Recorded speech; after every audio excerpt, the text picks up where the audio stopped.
The Stranger in the Basement, Part 2. He's still down there, recap.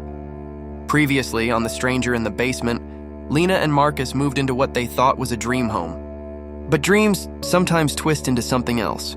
Lena began hearing things, one feeling watched, and deep in the basement or when someone was knocking. She tried to ignore it, tried to explain it away, but what she found in that darkness proved one thing: they were never alone. Part 2. It started with the phone footage. Shaky, grainy, the kind of video you scroll past on the internet. But this wasn't a prank, this was real.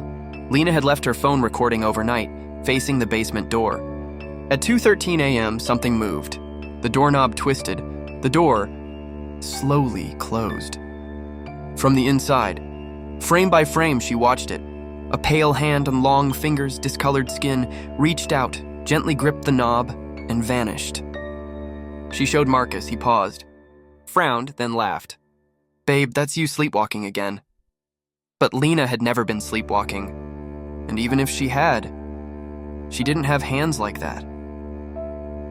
The next morning, Lena called the police. Not emergency, just a concern. 2 officers came.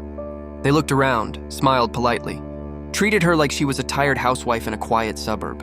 But then Officer Harlow moved the water heater and saw it, a crack in the basement wall. Not a structural crack, a hole, roughly cut, covered in dust and cobwebs, but just large enough for someone to crawl through. They shone a flashlight in, blankets, wrappers, empty tins of food, and a smell: sweat, mold, human.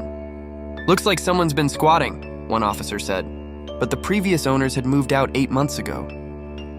The officers said they'd file a report, said they'd pass it on to someone else, but no one came back. No one called. Marcus was away on business now.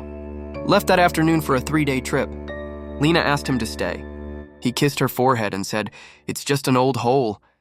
You'll be fine." But when the sun set, the basement began to breathe. She could feel it, like lungs beneath the floorboards. The cold moved through the air vents, and something whispered her name. The next day, Lena went to get something from the pantry. Bread, that's when she found it, folded between 2 bags of rice. A note. Yellow, dirty.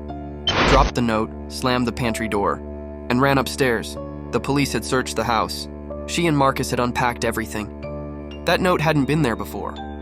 Whoever was in the basement wasn't just hiding. He was moving. That night, she didn't sleep. She sat on the floor outside the basement, a kitchen knife in her lap. She watched the door, listened. At 3:12 a.m., it creaked. Not fully, just enough. Enough to say, "I'm here." She opened the door, slowly, one step at a time. Flashlight shaking, and that's when she saw it. The trapdoor in the floor, the one Marcus had sealed shut with a padlock, was open. She crept closer. The air was heavier now, warmer, like the breath of something alive. She leaned over, looked down into the trapdoor.